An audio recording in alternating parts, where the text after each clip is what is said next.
mind as we have discussion. But welcome to the AKS office hours. If this is your first call, we really appreciate having you. And if you've been around with us for, the past 6 months to a year, then we're also happy to have you as well, and glad that we can have another great discussion. Really excited about today's topic. We're going to dive right into it. So Dave, I'll pass it over to you to talk a little bit more about who we are and give some updates. Yeah, so my name's Dave Strabel. I work on what's called our Global Black Belt team as a technical specialist. You can connect with me on Twitter at Dave_Strabel. Awesome, yeah. And I think this is a good call out opportunity. I know a few people have asked about the email link, and I am updating that. It's happening this morning. So we will have an active email thread for these calls. If and when you ever have any questions or anything, you can send us emails or suggestions afterward. So I'll make sure that I post that moving forward on the GitHub page. So those of you new to office hours, why do we do office hours? It's really to provide customers with updates pertaining to just not AKS, but also kind of the open source cloud native ecosystem. Typically on the calls, we host a short talk and then a lot of Q&A. We want this to be more of a two-way conversation. So bring questions that you have, things that you have issues with, just things that you're wondering about. A lot of times we'll have product groups on here also talking about their new features. We also love to get feedback from our customers. So any type of feedback you have, even if that's good or bad feedback, we like that too. So today we'll do kind of a AKS updates and ecosystem updates, then followed by the Windows Containers PM team for AKS. And then we typically try to leave at least 10 minutes at the end for any type of open discussion too. I think Kendall mentioned some of the other stuff, but we really want a two-way conversation here. So feel free, if you want to ask questions in the chat, that's totally fine. You can also, come off mute and ask questions also. So for our AKS updates today, there's not a lot here for this week. For the current release, I believe that started rolling out just a couple days ago, we have one of the new features is ability to tune Azure disk performance parameters. Currently, the only parameter you can change for this is it can be set to none or basic. Basic means that it'll balance throughput and I/O for that disk. In future updates, you'll be able to change that even differently, where you can you could have it throughput be what you would like to set it as. But for now, it's just the only parameter there is basic. In the release notes on the GitHub page, there is a link that discuss that a little deeper of what those performance parameters are. New preview features, Kubernetes 1.22.1 is now in preview. Also, Cloud Controller Manager is now the default for any clusters that is 1.22 and up. One of the behavioral changes that they did change was the cluster autoscaler. When you turn that off, you can now specify the agent pool node number that you want. So the number of nodes that you want in that cluster whenever you turn that autoscaler off. Before it didn't do that, so now you can be able to set that to what you would like. Bug fixes. The only bug fix in this release that's rolling out was a issue with the CSI driver crashing on Windows nodes. Some of the component updates, there are new Ubuntu image updates out there, so check for those in your cluster. Also, if you're using Windows, there's also an image update for those. Containerd was also updated to 1.5 for clusters that are 1.22 plus. Clusters prior to that use a patch release for Containerd 1.4, which actually addresses a CVE for Containerd. So that's all we have for AKS updates. Yeah, I'm gonna talk on this really quick, Dave, if you're cool with it. I know I threw these in at the last minute, if that's cool. Yeah, I just wanted to call out. So we have Microsoft Ignite coming up. It's one of our big conferences. We definitely release a lot here, talk about a lot of cool things that we're working on. And so I definitely recommend kind of marking your calendar. And if you're able to join, definitely register. Lots of training, lots of opportunities to connect. But in general, lots of new features are usually announced at Ignite. And so definitely recommend just marking this on the calendar so that you're aware. And even if you don't attend, just kind of keeping a pulse on some of the updates that come out of it. And then I also wanted to call out there's a first annual DapperCon. So I know we've done a Dapper call on this particular forum before. And you know, Dapper is an open source project for building out microservices, makes it a bit easier for you, provides some levels of abstraction over the cloud provider resources that you're accessing, things like that, and also helps with some other, typical challenges like service-to-service invocation, secrets management, all that good stuff. And so they're having the first annual DapperCon. It's just like, I think it's not even a full day. It's like half a day or maybe a little over half a day on October 19th, I believe. So mark your calendar, register. It's going to be out there. So I think it's going to be a fun event with a lot of great community involvement. So recommend that you check that out if you haven't already. Okay, I'll pass it back to you, Dave. Yeah, so for ecosystem updates, not much here with KubeCon being next week. If you haven't signed up for KubeCon, this time around it will be in person plus virtual. I believe it costs like $75 for the virtual conference. The main conference happens 13th through the 15th, but there is still pre-event programming, and I think a lot of those are not sold out yet, or some of them are free, other ones cost usually a small amount. I think the pre-events, I've always enjoyed those pre-events. There's all types of different pre-events that you can attend. Everything from, basics of Kubernetes to, there's a eBPF con, a service mesh con that are happening those 2 days. So definitely check those out. They're typically really good. They're usually half days or full days. I think a few of them are actually 2 days long, but definitely check those out. They're usually really good and go pretty in depth on different technologies. Yeah, I agree. Dave, will you be there in person? Yes, I will be there in person. Nice. It's my first time traveling for work in like 2 years.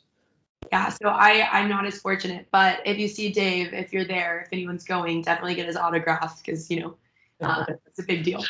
Yeah, Microsoft will have a big booth there with a bunch of different demos and labs and stuff. So come check those out if you are in person.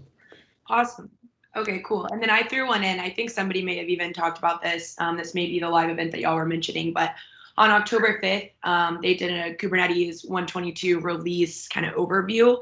And so just wanted to highlight that, if you're thinking about 122, especially as you look toward upgrading your Kubernetes clusters in Azure, this is definitely a really good overview of just what's going on in the upstream project and how you can kind of map that back to some of the features that we're, supporting or bringing into the AKS fold. And then also I just put a link here to all the online programs because once again, CNCF has so many different events. So they have a really great YouTube channel. If you haven't already subscribed to our channel, definitely do so. But definitely subscribe to theirs as well, just because you'll get a kind of a quicker feed and pulse on some of these different events as they become available, the recordings become available. So at this point, we're going to pass it over to the Windows containers PMs. We have a big group of the team that joined us today. So just want to go ahead and provide them our sincere appreciation for being here today, talking to us about this topic. I know this is definitely one that is relevant to a lot of people and will certainly be really valuable to those who are watching the recording as well. So Muzz, I'll pass it over to you and kind of let you take the lead from here. We have 45 minutes left on the call. Feel free to use as much of that time as you want. And then hopefully we'll have some questions at the end. But I'll stop sharing and kind of let y'all take the lead. Cool. Thank you, Kendall and Dave, for giving us the opportunity. Just give me 1 second. I'm uploading the slides, and then we'll get going.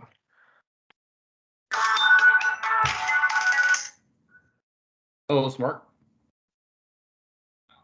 Oh, hey, Sal. Oh, great. Hey, y'all, just keep in mind if you're accidentally come off mute, just try to keep a pulse on that. It's usually pretty easy to mute people, but be cognizant of that as we're going through. Appreciate it. Okay, I guess we have a packed agenda and we can get started. So let me kick it off with the agenda. Again, thank you, Kendall and Dave, for giving us the opportunity to present here.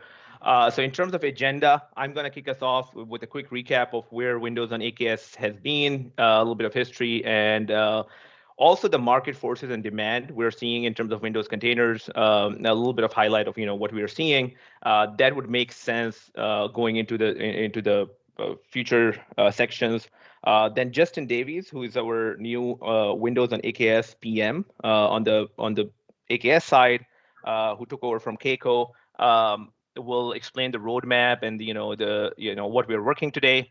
And then we have, as Kendall and Dave were actually Kendall was mentioning, we have basically our team is increasing in size.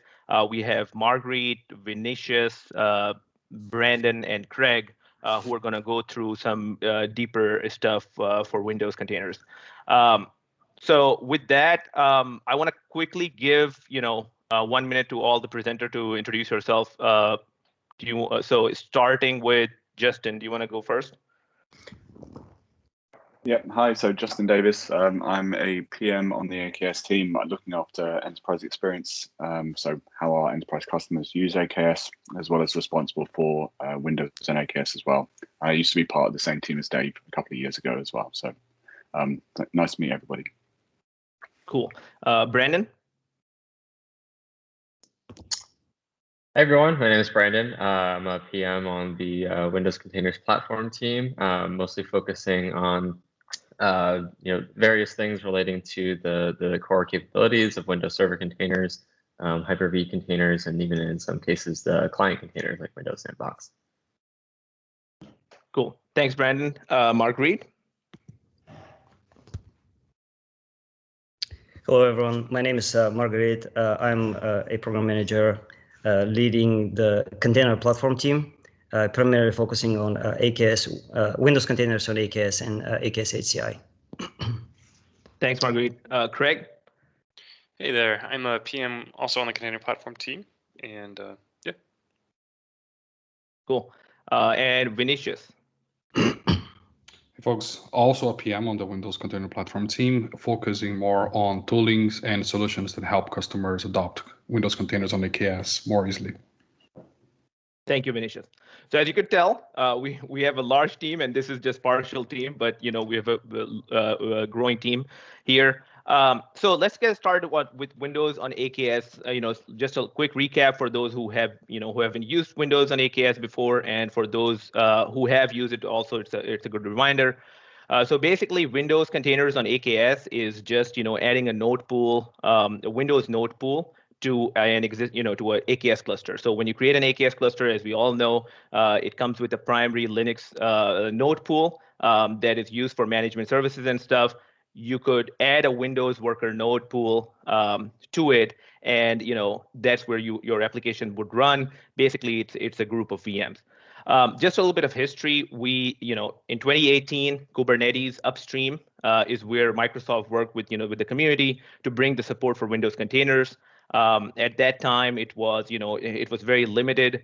In 2019, we bring in the preview. I had the honor to be involved since then to bring in the preview of Windows containers on AKS. We GA'd in May of 2020, and it's been 1.5 years almost since we GA'd.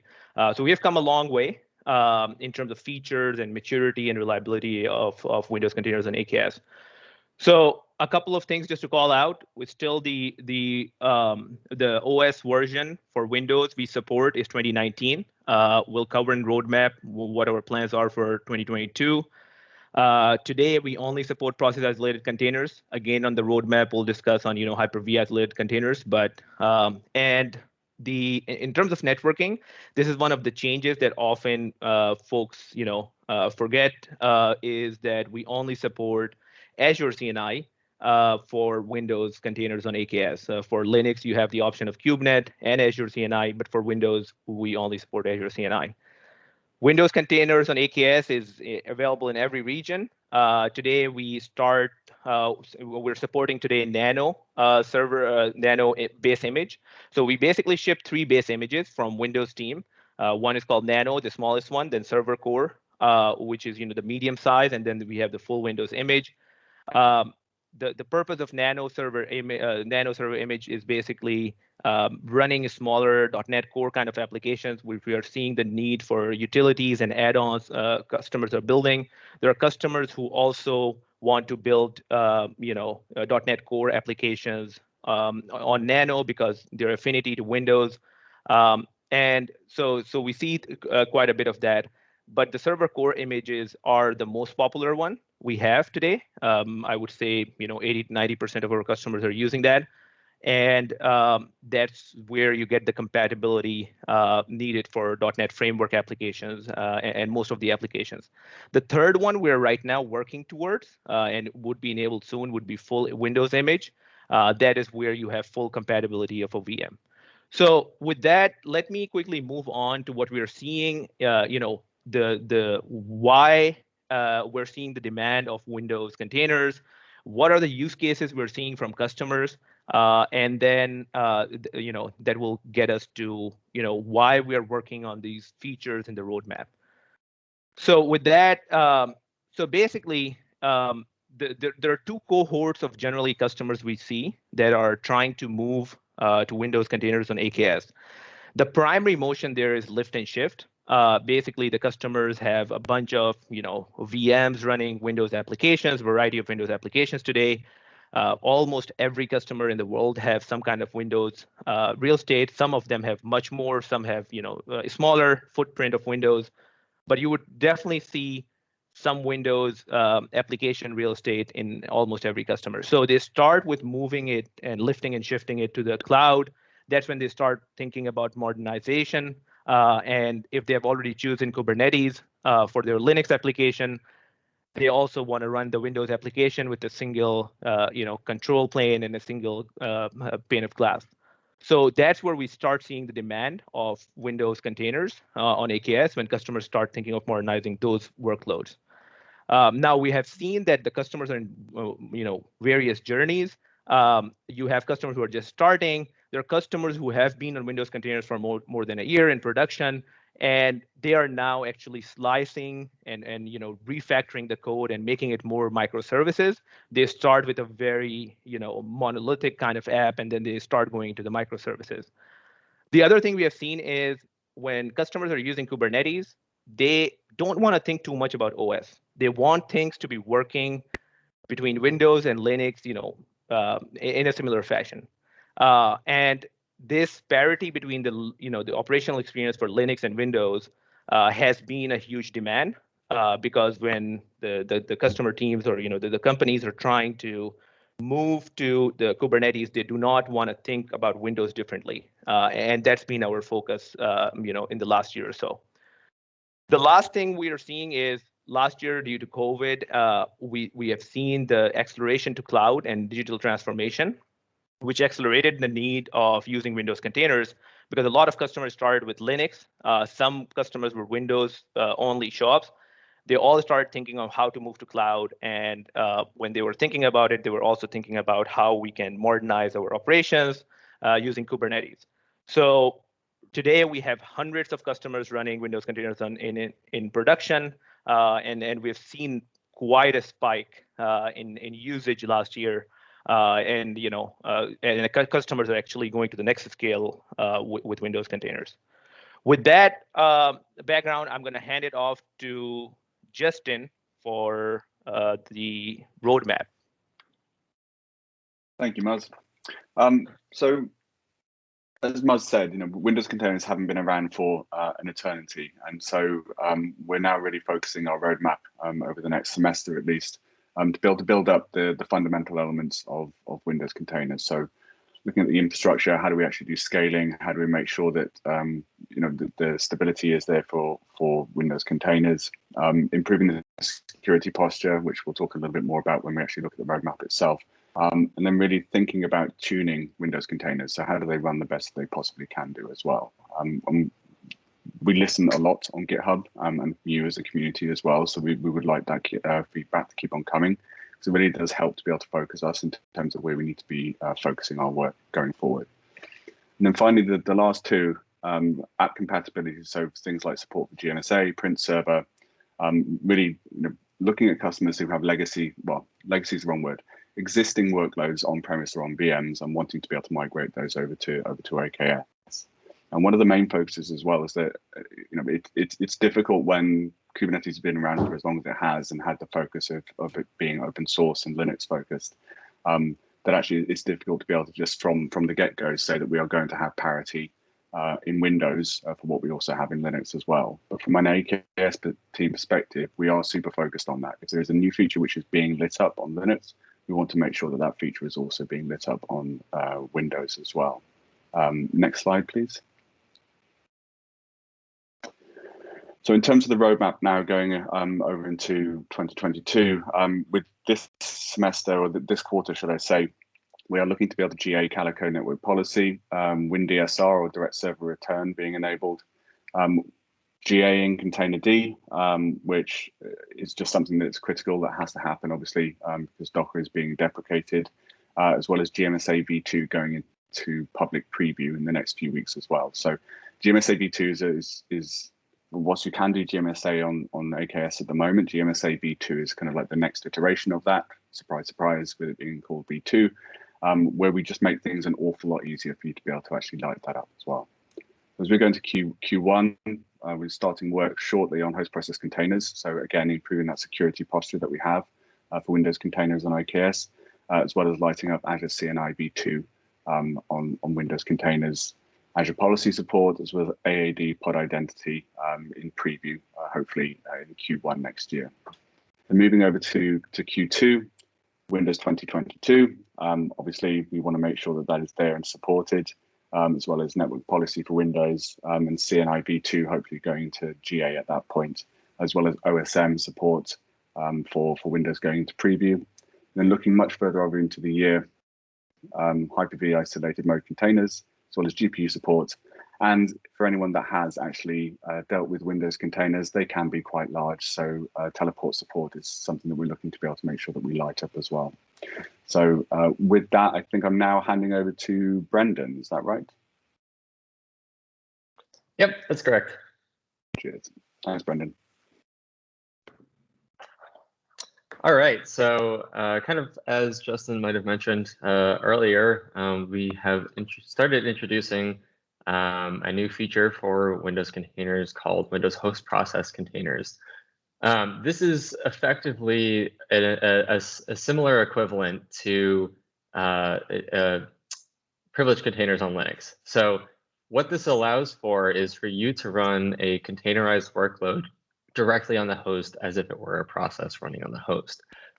So in a regular Windows Server container environment, the Windows Server container is running as a silo. Specifically, a process isolated container is running as a silo over the container runtime. And this means that it has namespace and file system virtualization that separates it from the host and puts it in its own space. The host process container runs directly as a process on the host, like I mentioned before. So this has access to all sorts of host resources, depending on the user that you specify the host process container is running as. So you can basically build a Windows, you take your existing Windows Server container image and run it within a host process pod Oh, is Kendall still seeing an old slide? It may only be me. I just want to make sure that everybody else can see because it hasn't moved on for me, but it may just be me. Can somebody let me know? Okay, they can see it as long as everyone else can see it. Okay, cool. Okay, cool. Just want to make sure. Sweet. Okay, so with host process containers, you can run your container workload as a process on the host, like I mentioned before. This is purely for administrative purposes. So if you want to configure your Windows nodes, configure your Windows pods, to do various administrative tasks that require full system access, that require a higher degree of privileges, you can schedule a administrative workload to run as a host process container and configure everything. So that way you can limit the privileges needed by your regular container workloads. So let's go to the next slide. Cool. So I'll highlight a couple things of what host process containers are and are not. So these are a method for packaging and distribution of management operations which require access to the host. So you'll be able to, when you run a host process container, run it as a set of either predefined user accounts or system level privileges, network system level privileges, and a bunch of various things that allow you to perform management operations. And this again limits the privilege requirements of your regular Windows Server container workloads. You can run as with a lower degree of privileges and improve the security boundary of your application. And these are Windows job objects, so they are literally processes on the host. What we do is we take these Windows Server container images and create a volume mounted space on the host. So it will have its own dedicated space, but you will be able to see everything that's available on the host, depending on the user you're running as. And these can access host file system. It can access the host file system and install drivers on the host. So this is useful if you want to install custom plugins or custom drivers that wouldn't normally be possible with regular Windows Server containers, or had to be done manually by the system administrator. And like I said before, it's a utility of reduced privileges demanded by other Windows nodes. These are not process and file system isolated, again, because it's running directly on the host. And they are not synonymous with Linux privilege containers. They are a similar in principle to Linux privilege containers, but because of the large architectural differences between Windows and Linux, they're not exactly synonymous. So effectively, for Windows, they act as privileged containers, but they are not quite the same thing as Linux. And we are only supporting Containerd with this at the moment because these are implemented purely within HCS Gym and the Containerd and Kubernetes open source repos. And these are not a replacement for Windows Server containers. So you should not be running host process containers for your regular container workloads, application workloads. These are meant purely for administrative tasks that require privileged access to the host. All right, so now we're gonna head over to a demo from one of our devs, Danny, and he is gonna talk about a Calico scenario with using host process containers.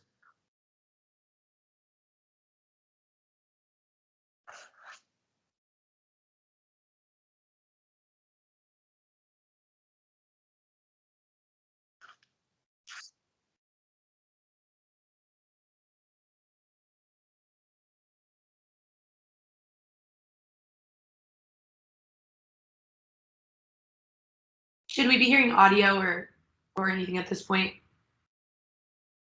Yes, you should. Okay. Do other people hear audio? Audio is working. Oh.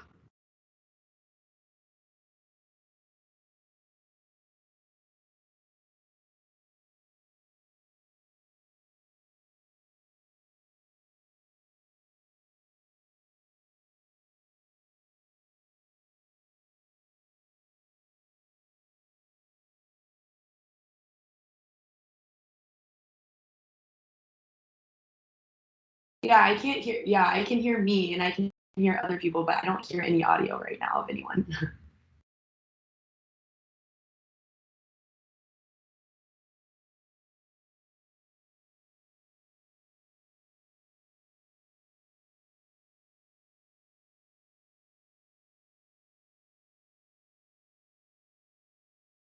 Should I pause the presentation? Can anyone hear the audio? Are folks hearing the audio, or are we having issues? I can hear I it can out. hear it fine. I can hear. Okay. So should I resume? Can external attendees hear? Okay. Yeah, Okay. yeah, I can. Weird. Okay, maybe just it's not coming through for some of us. I don't know. Okay, no worries.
All right. Hopefully most people were able to see that.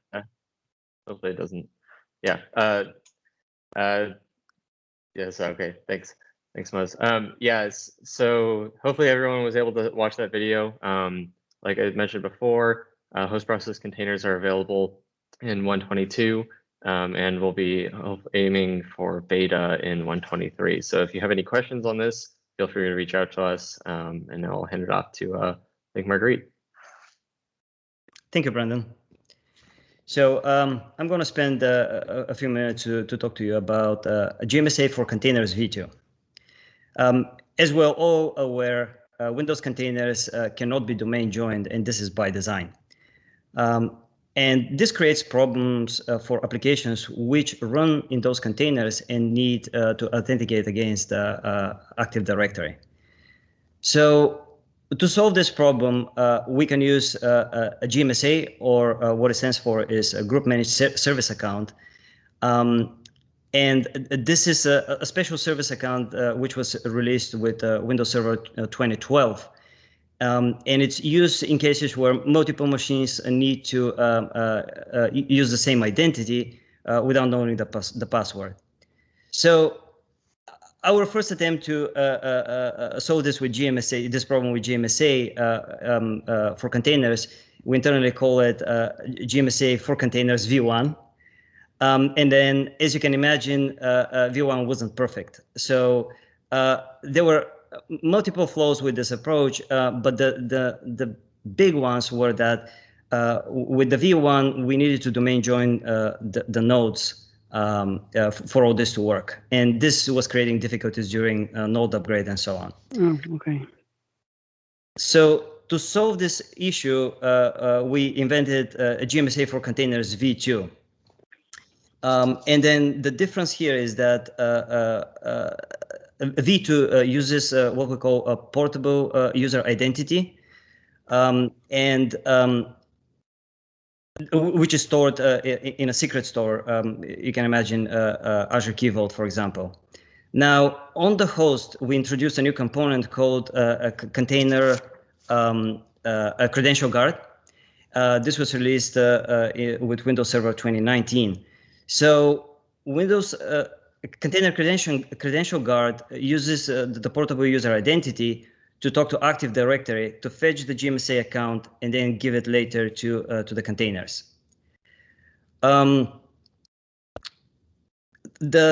GMSA for Containers v2, this approach has several benefits. With this approach, we eliminate the need for the domain to be for the node to be domain joined. This simplifies the upgrade process significantly. And then when the clusters scale up and add new nodes, we don't have to go and create more accounts on Active Directory. And then the overall setup process, the end-to-end setup process, is much simpler compared to GMSA for Containers v1. In terms of where we are with this, currently GMSA for Containers v2 is a private preview on AKS. As we speak, we're working on the public preview, and our goal is to release this public preview within this month. And I think that's what the GMSA for Containers v2 is in a nutshell. I'm going to hand it over to Craig to talk to you about Containerd. Thanks, Marguerite. So as Justin mentioned at the beginning, there's investments that we're making on the infra side, and this is largely with Containerd. So Containerd is already a feature that is in preview today. It's a container runtime that's open source, and the goal that we have later this fall is to bring this fully into GA. And the reason for this are a couple. One, it's aligning with the broader industry motion that's already in play, wherein the Kubernetes community has deprecated the Docker shim path. So that's on its way out. As well, recently Microsoft and Mirantis announced that there's a support contract change that's going to be happening for customers who use Windows containers and choose to use the Mirantis container runtime, which used to be the Docker Enterprise Engine. So the benefit here is that we're aligning with the broader industry motion to consolidate on Containerd and have end-to-end support from Microsoft, because the Containerd that AKS will use for Windows containers is going to be production supported by Microsoft. And yeah, so that's a summary of it. It's very transparent. If we do our job right, users would really be pretty oblivious to the change. It's very far under the covers, but nevertheless, it's an important change that that we need to make at the infrastructure level. So I will pass it along now to Vinicius. If there's any questions about Containerd, please drop them in the chat and I'll respond there. All right. So this is a call with a bunch of experts on Kubernetes and AKS. However, when we look at our customer audience of Windows containers, we see a bunch of customers that are actually getting started with Windows containers, and in fact, containers and Kubernetes overall. So one of the feedback that we got from those customers, as Mus was saying, one of the primary reasons customers are using AKS for Windows is the lift and shift, is we learned from those customers that they are struggling to understand the concept of containers and building container images, and struggling to understand how Kubernetes work and how to actually deploy their existing applications into AKS. And for that reason, we started the work on Azure Migrate to introduce app containerization. And similar to what the work that we do for virtual machines, where we analyze the environment and we get the information about the existing virtual machine, and then we move the virtual machine by a copying mechanism, we do pretty much the same with the container aspect. But in that case, basically what we do is we analyze the environment for either a ASP.NET web application on IIS or a Java application on Tomcat. We extract the application from that server. We use ACR and ACR tasks to build a new container image for the customer. We store the container image on ACR, and then we either create a new AKS cluster or we use an existing AKS cluster to then go and deploy that application. But then we remove all the complexity of building a Docker file, building a YAML file. If the customer doesn't know how to build a registry or how to build an AKS cluster, we automate that process for the user with a nice UI, just asking the minimal questions that the customer might need in order to deploy that specific web application. So we streamline the whole process for the customer, either for AKS or for app services that were actually recently introduced into app containerization. So in a nutshell, it's a way for customers to get applications that are currently running on premises or in another cloud into either app service or AKS, focused for today ASP.NET web applications and Java on Tomcat web applications as well. But we are looking for more types of applications to add here. Any questions, I'm happy to take on the chat or offline. So with that, I'm going to pass to the next presenter. Thank you, Vinicius, and thank you everyone for presenting. So we are in the Q&A section. I think this is where, if you have any questions, we're happy to answer.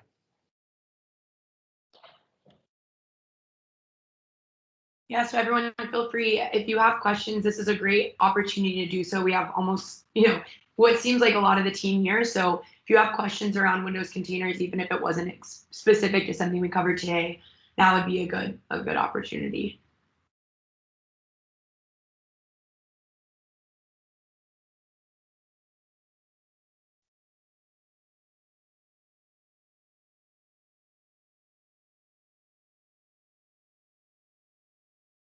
So it looks like Richard said something in the chat around Azure Teleport. Do you think maybe you could talk to that? I think on the AKS roadmap, it seems like they said Windows support is coming, but for you, you may have said next year. Can you talk a little bit on that timeline at all?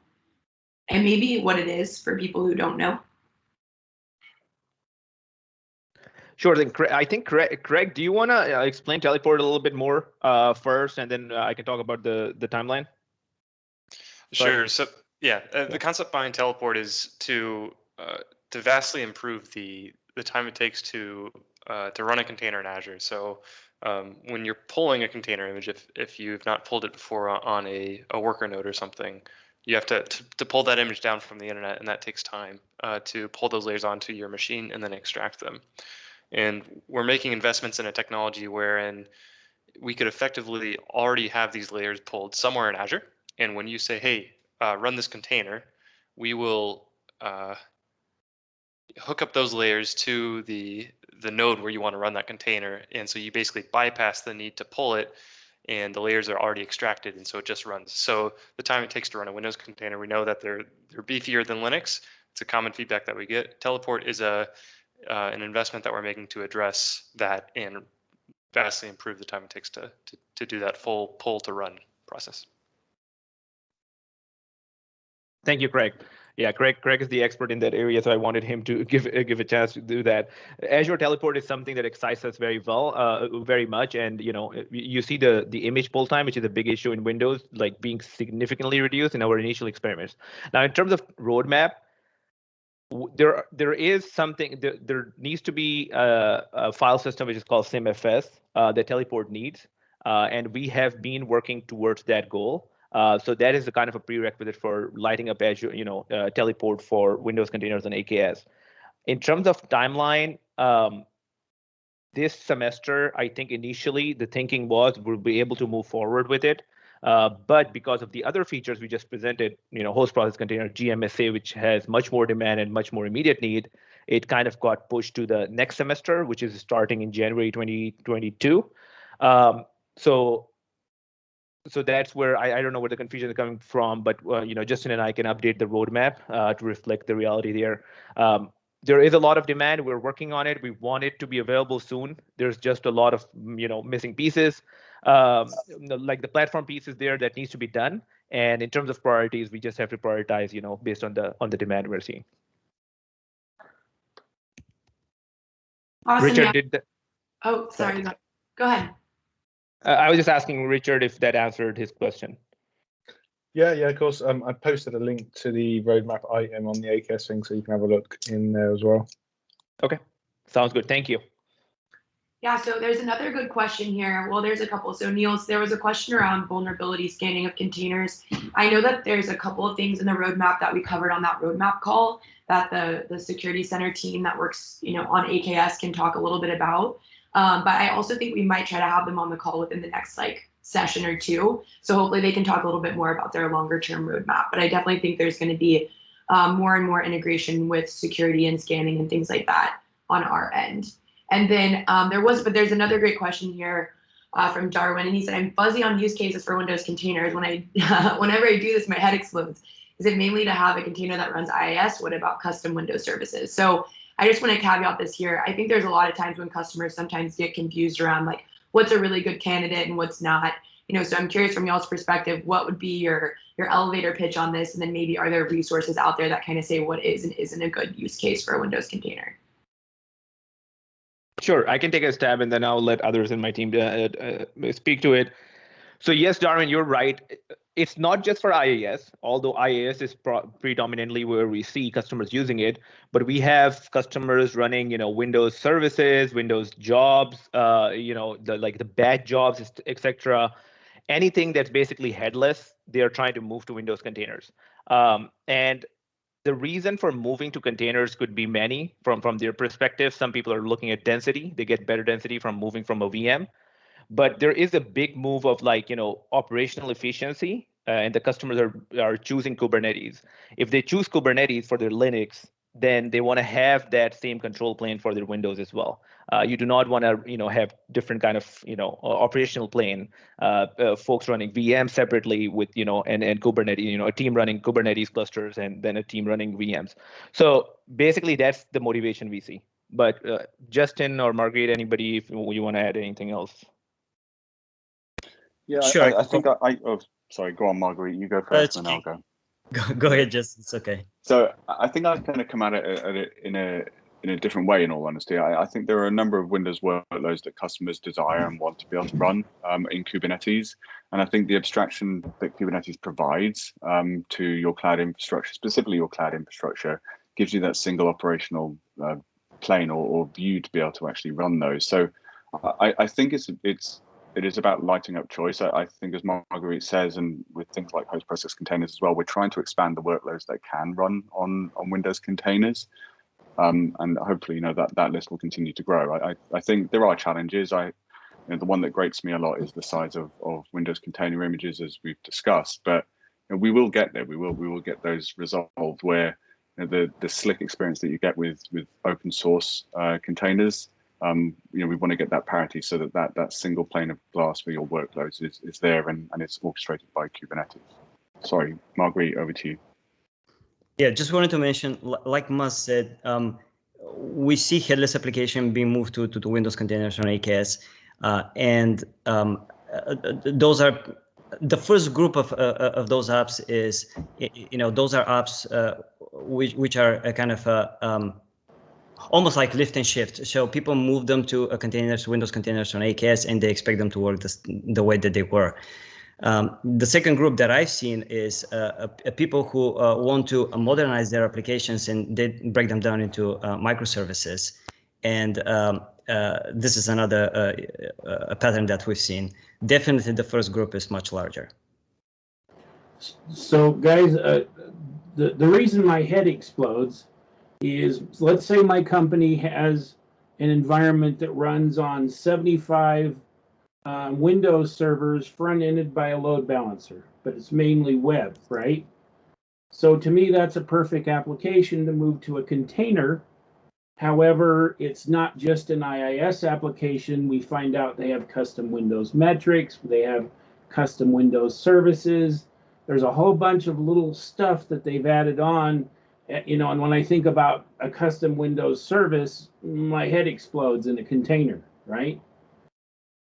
So that's, is there any documentation that I can get to that kind of says, yes, in Windows, we do all these things, but, I know you're saying headless, but that really doesn't help. I'm looking for kind of system services that Windows provides that don't support, or, well, my head exploded again. Yeah. I think that's a fair question, Darwin, and we hear that from all the time from the customers. I think there is a document, Greg, maybe you have the link handy or somebody has the handy link where we specifically call out the things that could run on Windows containers and things that cannot. But I think we should call it out more from an AKS perspective. I agree. That's a common question we get. So thank you for that feedback. I think we should include it to the Windows on AKS section as well. We have it from a Windows container perspective, just in general. I couldn't find the link. As soon as I find it, I'll share it with you. And then Darwin, if you want to have a deeper conversation, feel free to reach out to any of us. We could look at your application and see if it works or not. We have a lot of experience with this. This is exactly what I was also thinking about suggesting, Darwin. If you can reach out to us, we can look at things together, and if there is something that doesn't work, at least we can find out why it doesn't work. But I think we can help with that. Okay, thank you. Yeah, there was also, sorry, I know we only have a couple minutes left, but there was a question around, let's see. Let me see. Oh, there were really more questions around some like the Windows image updates and things like that. So for example, there was a AKS release notes that we did this morning that said fix CSI driver crash issue on Windows nodes. And somebody wanted more details, and then someone said, are these updates deployed automatically to the clusters, or do you have to do manual actions like updating the Windows image on the node? So do y'all just kind of want to speak to maybe things that aren't done automatically and things that will be done on behalf of the user or kind of in the background? Is that something y'all feel comfortable talking on? Yeah, so from an update perspective, we obviously update security patches and to the underlying operating system, but again, much like with the Linux side of the house, you still need to do a node image update to be able to receive those updates. So it's still down to you as a customer to be able to make sure that those actually get applied.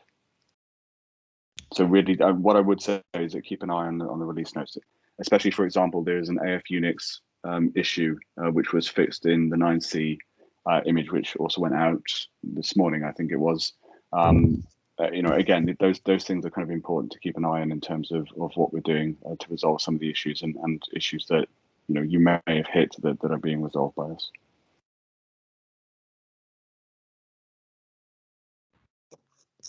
Yeah, so this OMS agent one, so thank you for the CSI plugin one. This OMS agent or the Azure monitoring one, we are aware of it. there was a regression in this by Azure monitoring team. We are in touch with them. I think they've released it for 120, and I think they're releasing it for other Kubernetes versions as well. Feel free to reach out to us, as we said, like, happy to help narrow it down for you on what the issue is and where would be the fix.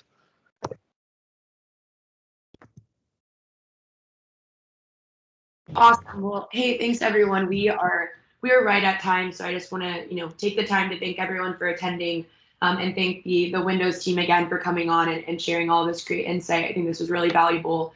We hope to see you again next time. We'll make sure that we have some of the new topics upcoming.